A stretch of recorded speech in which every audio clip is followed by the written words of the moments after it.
बिस्मिल्लाहिर्रहमानिर्रहीम। अस्सलाम वालेकुम students, welcome back to Infal institute of health sciences Lahore. उम्मीद है स्टूडेंट्स आप सब खैरियत से होंगे। तो स्टूडेंट्स चैप्टर नंबर 1 है group a public health practice. आज का जो हमारा टॉपिक है हेल्थ प्रॉब्लम इन पाकिस्तान, यानी पाकिस्तान में हेल्थ से रिलेटेड जो जो प्रॉब्लम्स हैं, जो जो डिसीज़ हैं, इंडेमिक डिसीज़ हैं या फिर वो एपिडेमिक डिसीज़ हैं, जिस तरह के भी डिसीज़ हैं वो किस किस एरिया में उसकी क्या रेंज है और कौन कौन सी मेजर हेल्थ प्रॉब्लम्स हैं जो इस टाइम कम्युनिटी को जो है वो इफ़ेक्ट कर रही हैं, वो सारी हमने इसके अंदर डिस्कस करनी है। सबसे पहले देखें जी हेल्थ प्रॉब्लम्स इन पाकिस्तान कह रहा है कि Pakistan faces numerous health challenges reflecting a combination of social, economic, environmental and health care system factors. यानी उसके कहने का मतलब ये है कि पाकिस्तान को जो है ना वो सोशली भी, इकनॉमिकली भी, इन्वायरमेंटल के लिहाज से भी, हेल्थ सिस्टम के लिहाज से भी जो है ना वो बहुत सारे चैलेंजेस जो है ना वो फेस करने पड़ रहे हैं। यानी इनके अंदर अभी कुछ एरर इस तरह के हैं कि जिसकी वजह से जो है वो मेजर प्रॉब्लम जो है वो सॉल्व नहीं हो रही हैं और पाकिस्तान में जो है ना वो मेजर हेल्थ इश्यूज़ बन रहे हैं। तो सबसे पहले देखिए वो क्या कह रहे हैं, capability and inequality, additionally investment in health education. यानी अगर हम देखें ना तो अगर कोई ऑर्गेनाइजेशन जो है वो इन्वेस्टमेंट लगा के काफ़ी ज़्यादा सारी तो वो एक बेनिफिट लोगों के लिए तैयार करती है, लेकिन उसमें भी कवरेज करना मुश्किल होता है। ठीक है, लोगों की आपको पता है कि इस टाइम पाकिस्तान की जो आबादी है वो किस कदर बढ़ चुकी है और इसमें जितनी आबादी होगी आपको पता है कि उतनी ही उसमें गुर्बत होगी, हेल्थ के इश्यूज़ होंगे, डिफरेंट बीमारियां होंगी, एनवायरनमेंट अच्छा नहीं होगा।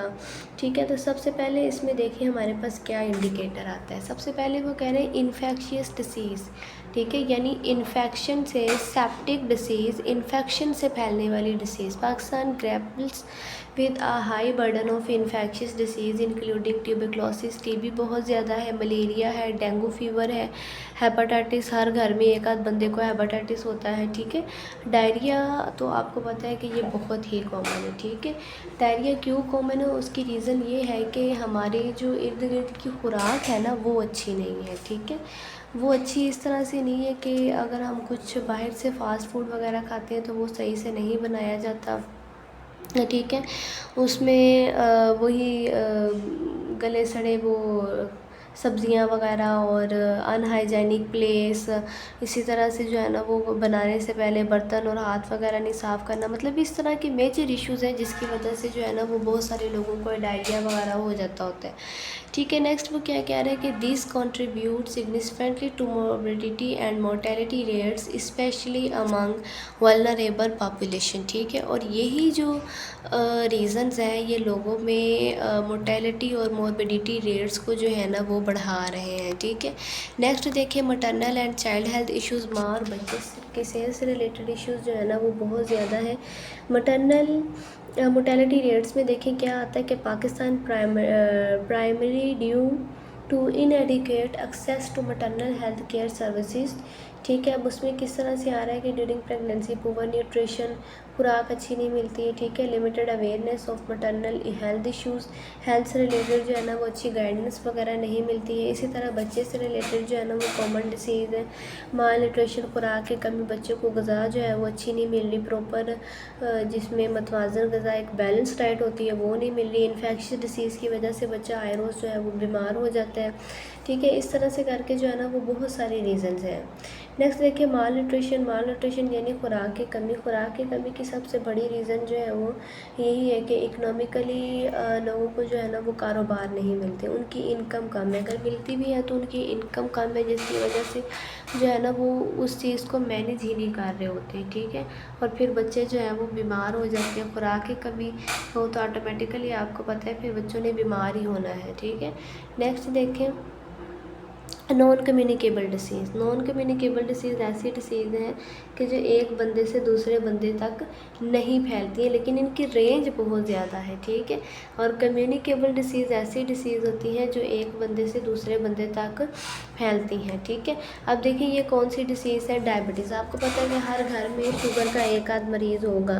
कैंसर इतना ज़्यादा नहीं होता, लेकिन फिर भी मेजॉरिटी लोगों को कैंसर की डिसीज़ है।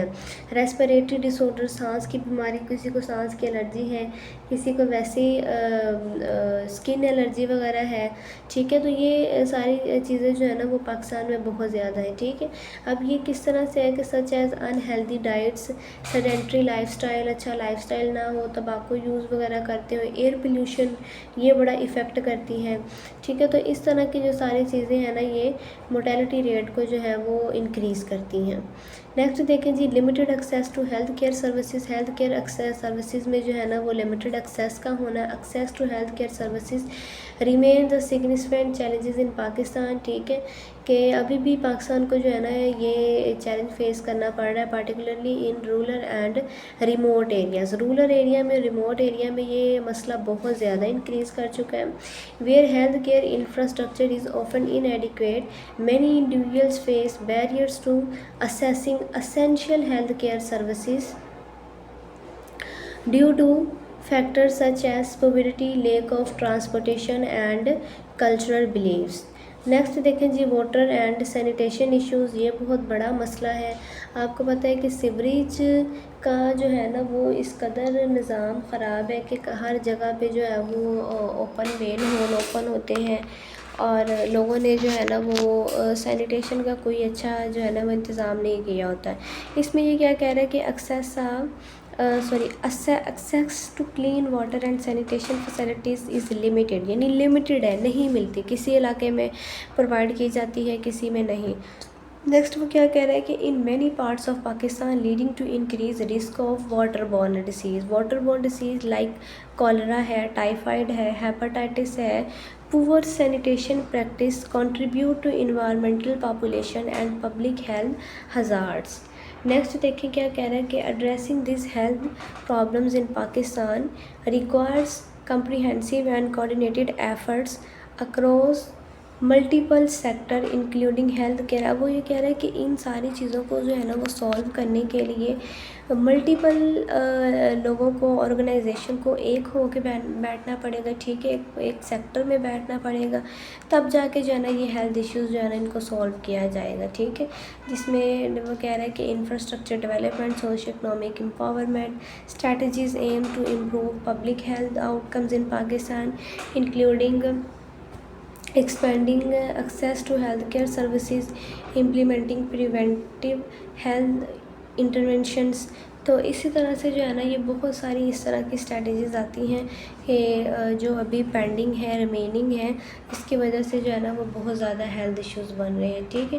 नेक्स्ट वो क्या कह रहा है कि underweight is prevent among children under 5 years old leading to long term health the consequences in impairment conjunctive development. यानी उसके कहने का मतलब ये है कि 5 साल की उम्र के बच्चे जो है ना वो उन्हें भी बहुत ज़्यादा हेल्थ इश्यूज़ हैं। ये नहीं जस्ट अडल्ट में है, 5 साल के बच्चे जो हैं उन्हें भी हर तरह की हेल्थ इश्यूज़ वगैरह हैं, जिसकी वजह से जो है ना वो उनके इनकम रिसोर्सेज भी कम होते हैं और बच्चे जो है ना वो मॉर्बिडिटी और मोर्टेलिटी रेट की तरफ जा रहे होते हैं, ठीक है। तो ये था हमारा आज का लेक्चर। उम्मीद है ये लेक्चर आपको समझ में आया होगा। सब बहुत शुक्रिया, जज़ाकल्लाह। दुआओं में याद रखिए। अल्लाह हाफ़िज़।